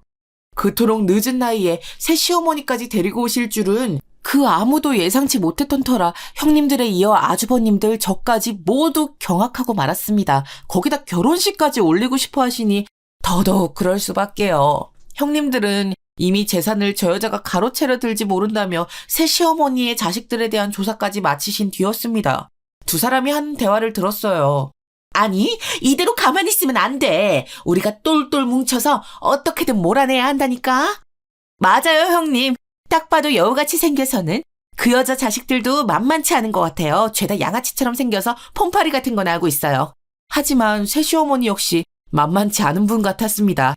두 형님들이 기센 만큼이나 새 시어머니도 자기가 상대해야 할 게 무엇인지 알고 있는 느낌이었죠. 심부름을 시키는 등 시어머니 노릇은 하지 않으셨지만 형님들이 하는 말에 고분고분 져주지도 않으셨어요. 예를 들어 큰형님은 대놓고 시어머니의 외모나 자식들을 돌려가곤 했는데 대꾸조차 안 하시며 무시해버리시더라고요. 저나 남편이나 아버님에 대한 재산엔 별로 관심이 없었기 때문에 관심을 두지 않았지만 형님들은 눈에 불을 켜고 아버님 댁을 수시로 방문하여 시어머니에 대한 험담 작전에 들어갔습니다. 그리고 둘이서 또 무슨 작전을 짜는 건지 시어머니 뒷조사에도 열심이더라고요. 그 사이에 저는 얼떨결에 끼어있다 새 시어머니와 조금 가깝게 되었는데요. 사실은 저도 아버님이 데려온 여자분이란 사실만으로 약간은 편견을 가지고 있었습니다. 아버님의 재산을 노리고 오신 게 아닐까 하는 편견이요. 사실 아버님 나이가 젊으신 것도 아닌데 이렇게 곱고 예쁘신 분이 왜 굳이 우리 아버님한테 시집을 오려 할까 의문스럽잖아요. 근데 이야기를 나누어 보니 아버님도 새 시어머니도 서로 진심으로 사랑하고 배려하고 계시더라고요. 사실 난 결혼식까지 하는 건 원치 않았어. 근데 이가 박박 우기지 뭐야. 나이 먹은 게 자랑은 아니지만 추한 것도 아니라고. 창피하긴 해서 간소하게 하긴 했지만 그래도 지금 생각해보면 영 저희 말이 틀린 것 같진 않아. 너와는 달리 큰 며느리들은 내가 저희 돈 보고 왔다 생각해서 날 싫어하던데 그건 아니란다. 나는 돈 계산도 못하는 사람이고 그런 거와는 거리가 멀게 살아있어. 믿을 수 없다면 어쩔 수 없지만 실제로 아버님이 들여오신 새시어머니는 그저 식당에서 한평생 일만 하시던 분이었고 젊었을 적 과부가 되신 이후론 삶이 퍽퍽하고 고단했는데 아버님이 꽤나 위로가 되어주셨다고 하셨습니다. 자꾸 뭘 사들고 오고 꽃 같은 걸 사다 바치고 하니 나도 마음이 흔들린 게지. 자식만 키우고 살다 보니 마음이 외로웠나 봐. 나도 딸이 있는데 진주 너랑 닮아서 더 마음이 가네. 새 시어머니는 저를 마음에 들어 하셨어요. 형님들과 달리 제가 편견을 갖지 않고 대해드리고 존중해드리니 고마워하시기도 하셨고요. 아버님도 역시 마찬가지였습니다. 저와 남편만을 초대해 저녁을 함께하기도 하며 고마움을 표현하셨지요. 아버님도 새 시어머니로 인해 성격이 조금 바뀌셨는지 점잖아지신 기색이 보이셨는데 그런 두 분이 좋아 보이더라고요. 하지만 이에 위기의식을 느낀 두 형님들이 하이에나처럼 본 모습을 드러내기 전까진 얼마 걸리지 않았습니다. 저는 여자들의 기싸움이 그렇게 살벌하고 무서운 건지 그때 깨달았습니다. 제가 휘말려 보니 알겠더군요. 막내 동서, 이리 좀 와볼래? 내가 다른 게 아니고 허리를 다쳐서 화장실 청소를 못하는데 막내 동서가 좀 도와줬으면 해서 괜찮지? 큰형님, 그런 일이 있으셨어요? 아우, 제가 갈까요? 아니야, 동선 일하느라 힘든데 막내 동서가 해줬으면 좋겠네. 그날은 아버님이 직접 화장실 청소를 하려다 허리를 삐끗하셔서 큰형님에게 부탁을 하셨는데 큰형님이 저에게 하라고 시키더라고요. 저는 쌓인 설거지를 하기로 했는데 말이죠. 네, 큰형님이 다시금 저를 부려먹으려 들더라고요. 마치 경고같이 느껴졌습니다. 새 시어머니와 아버님과 가까워지니 경계를 지키라는 경고요. 제가 혹여나 아버님 마음에 들어 재산을 가로챌까 겁나시는 거였죠. 전 그 속마음을 너무도 잘 알고 있었기에 일부러 더 대응하지 않으려 했답니다. 죄송한데 형님, 저도 그건 무리겠는데요. 설거지를 해야 해서요. 뭐야? 아니 청소하라면 하면 되지 무슨 말이 그렇게 많아. 형님, 막내 동서 너무 버릇이 없는데요? 지금 시부모님 뒤에 숨어서 자기가 뭐라도 된다고 생각하는 거야? 저 그런 말 한 적 없어요. 큰형님과 둘째 형님은 버릇이 없다며 히스테릭을 부리고 구석으로 몰아가더라고요. 유치한 행동에 어이없는 실소가 터져 나오는데 그때 아버님이 등장하셨어요. 시어머니와 함께요. 아니 왜 이런 소란이 있는 게야? 말을 들어보니 며느라가 둘이서 지금 막내 아이에게 화장실 청소를 시키려 했나 봐요. 막내애가 안 되는 사정인데도요. 아이고 이게 정말이냐? 큰애 네가 말해봐라. 아버님, 저는 그게 아니고 제가 그런 게 아니에요, 아버님. 시어머니가 다행히 이를 모두 듣고 차분히 전달해 주시자 아버님의 안색이 급격히 안 좋아지시더니 두 형님들을 질책하더라고요. 형님들은 아니라며 끝까지 발뺌하다 결국엔 맞다고 토로하고 다시는 안 그러겠다고 말하다 돌아갔습니다. 울면서 말하는 걸 듣고 있으니 새삼 왜 저렇게 힘들게 사나 생각이 들더라고요. 돈이란 욕심에 눈이 멀어 자기 무덤을 자기가 파고 있으니 말이죠. 그리고 상황을 해결해 주신 시어머니에게 감사하기도 했습니다. 그 후로도 종종 시어머니가 저를 개인적으로 챙겨주시는 일이 많았어요. 특히 제가 임신을 하고 입덧이 심해 고생할 때 멀리 계신 친정엄마 대신에 와서 이것저것 만들어주고 가시기도 하셨지요. 그 모습을 보고 남편조차 마음이 열렸나 봐요. 난 새어머니 들어오신 거 좋다? 처음에 아버지가 또 여자를 들여오나 싶어서 싫었는데 당신한테 잘해주잖아. 형수님들과 사이 중지도 잘해주시고 아버지에겐 과분하지만 현명하신 분 같아. 남편도 이렇게 말하더라고요. 친정엄마는 제가 임신을 하는 동안에도 세계를 여행하고 계셨는데 어느 정도 안정기가 되자 저를 보러 오시겠다고 급히 몽골에서 한국으로 오는 비행기 티켓을 끊으셨답니다. 집에 온 엄마는 제 배부터 살피시더니 너무 기뻐하셨어요. 그렇게 엄마와 남편의 보살핌을 받으며 새로이 태어날 새 생명을 축복받고 있으니 기분이 남다르더라고요. 참고로 두 형님들은 제가 임신했다는 소식을 듣고도 비아냥거리기 바빴어요. 아마 전번 일로 자신들이 혼난 게 억울했었나 보죠. 축하해 동서. 근데 애 키울 여력이 되나? 돈이 부족하지 않아? 서방님 아르바이트라도 해야 하는 거 아니야? 그러니까 말이야. 우리 그이 회사에 취직이라도 시켜줘야 하나? 대기업 다니는 아주버님 둔 첫째 형님네나 둘째 형님네나 똑같았어요. 둘째 형님네는 특히나 아주버님의 사업이 더 승승장구되어 잘 나가고 있는지 어떻게든 까내리려고 하더라고요. 저는 단톡방을 말없이 나가버리며 대꾸조차 하지 않았습니다. 당시 가장 소중한 건 제게 아기이자 곁에 있는 남편이었으니 그런 부정적인 곳에 더 이상 휘말리고 싶지 않았기 때문이에요. 그러다 제가 출산을 하고 한창 육아에 치여 살면서 새 시어머니께서 간간히 방문에 도와주러 오셨는데요. 감사하게도 육아용품 같은 것들을 사들고 오실 때도 많았어요.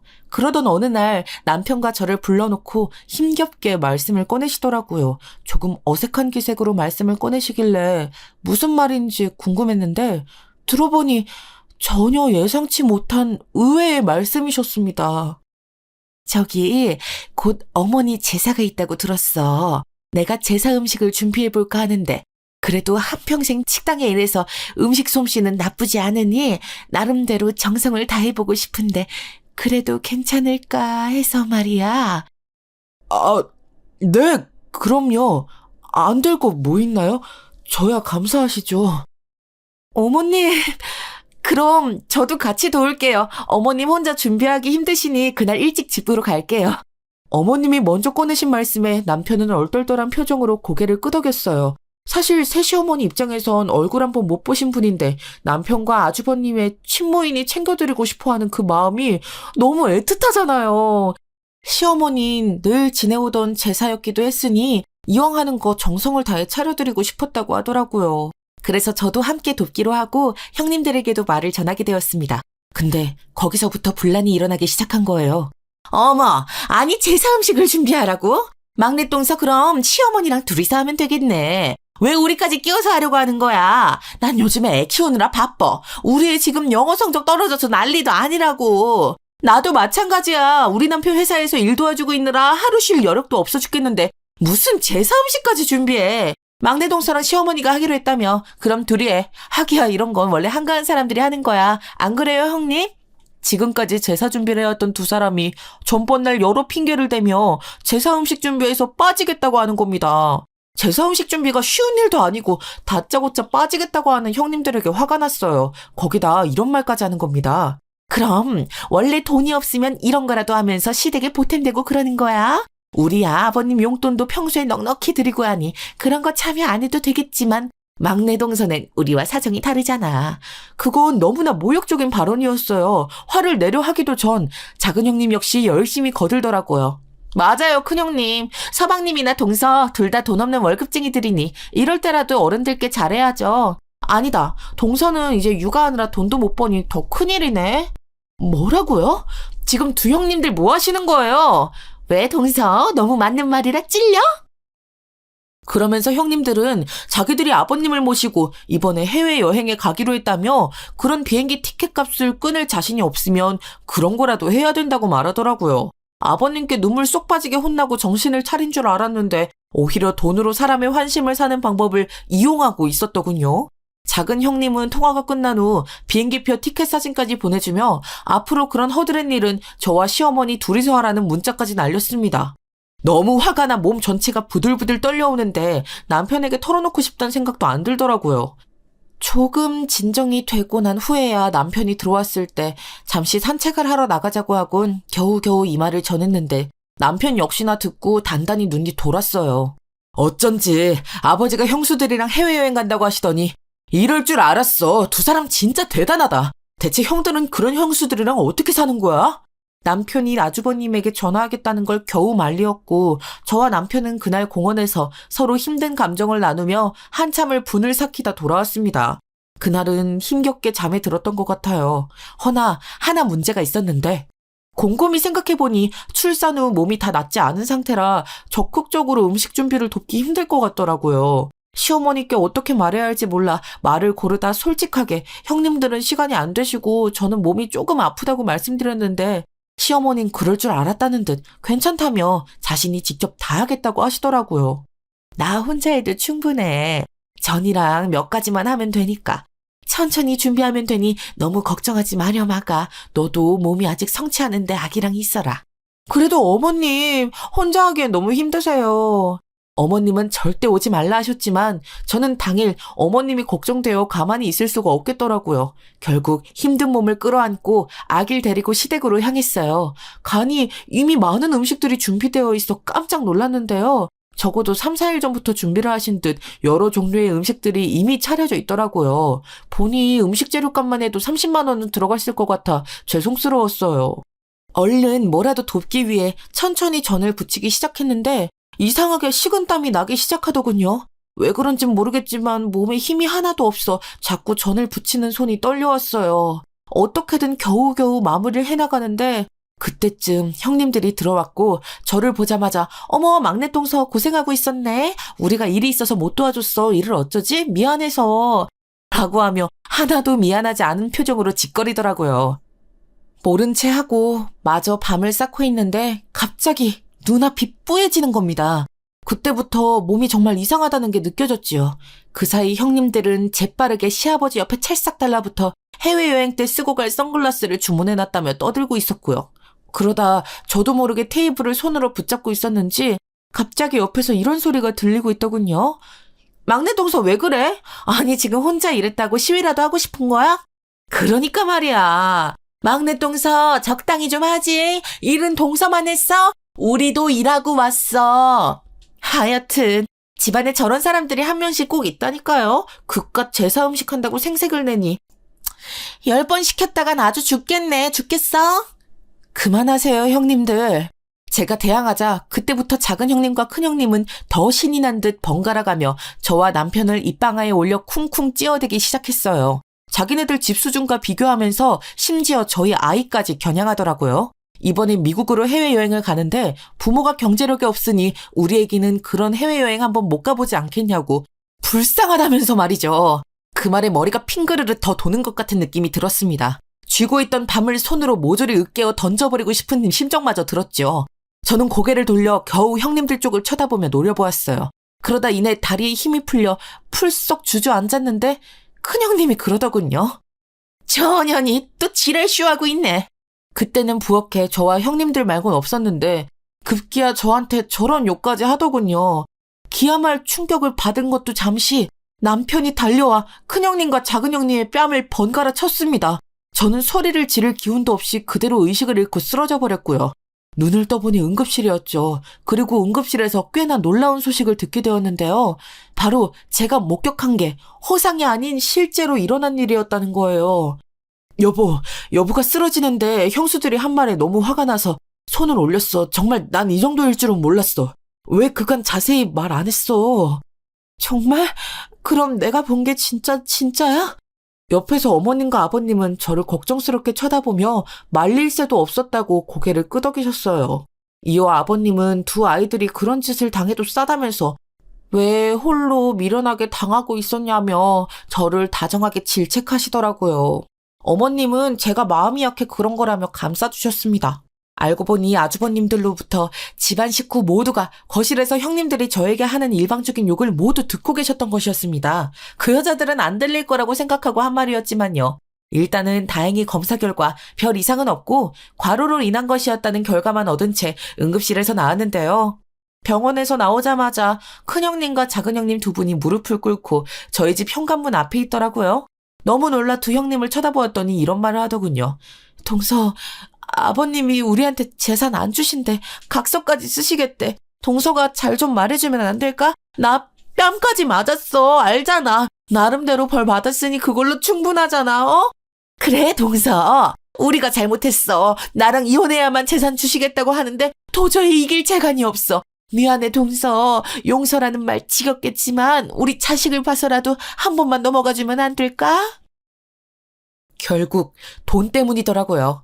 아버님께서 이번 일로 단단히 화가 나셔 재산으로 위협을 하시자 꼼짝 못하고 저리 싹싹 빌고 계신 거였지요. 저는 남편에게 잠시 밖에 나가 있어 달라고 한 뒤 두 사람을 지나쳐 문을 열어 젖힌 후 집 안으로 들어오라고 했습니다. 그리고 말했지요. 형님들, 그럼 청소부터 하세요. 뭐? 화장실 청소부터 하시라고요. 제가 허리가 많이 아파서요. 제 말에 두 형님들은 아무 말 못하고 변기 청소부터 하면 되냐고 떨리는 목소리로 묻더군요. 아마 자신들이 한 말을 고스란히 제가 했으니 왜 이러는지 의도는 충분히 알고 있을 거라 여겼습니다. 기분 좋으세요? 제가 이렇게 말하니까 형님들은 저를 볼 때마다 이런 짓을 하셨어요. 저는 형님들 용서할 생각 없어요. 돈 때문에 오신 것 같은데 인광보니 알아서 해결하세요. 마지막으로 쐐기를 박듯 한 말에 두 형님들은 힘없이 집으로 돌아가셨고 얼마 후 잠잠하던 시댁엔 큰 파장이 불어왔어요. 바로 둘째 형님이 이혼을 하게 되었다고 하더라고요. 그간 아주버님과의 사이가 그닥 좋지 않았는데 저에게 했던 일을 알게 된 아주버님이 형님과 갈등을 일으키다 끝내는 이혼이라는 길을 선택하게 되셨더라고요. 아마 그분들 사이에 이미 존재했던 갈등의 폭이 꽤나 크지 않았을까 싶었어요. 그렇지 않았다면 이혼을 쉽게 선택할 리 없으니까요. 둘째 아주버님은 직접 제게와 사과까지 하셨는데 저는 그간 잘해주신 아주버님을 생각해 이미 지나간 일이고 마음에서 많이 잊었다고 말했어요. 하지만 아주버님은 부채감이 많이 남으셨는지 어떻게든 금전적으로라도 보상해주고 싶으시다며 저희 부부에게 꽤 큰 돈을 남기셨어요. 남편에겐 높은 연봉으로 일자리를 제안하셨고요. 참으로 감사한 일이었지요. 그래서 요즘 저희 남편은 아주버님 회사에서 가족을 먹여 살리기 위해서 열심히 일하고 있고 저도 못지않게 열심히 육아 중이에요. 전처럼 부부끼리 여행을 못 가 아쉽긴 하지만 아이를 키우니 그전의 삶은 무척 개인적이었다는 생각이 들 만큼 세상을 보는 시야나 제 삶이 많이 바뀌는 걸 느끼는데요. 아직은 초보맘이지만 언젠가는 육아에 익숙해지는 날이 오길 바라며 이 글을 끝마칩니다. 지금까지 들어주셔서 감사합니다.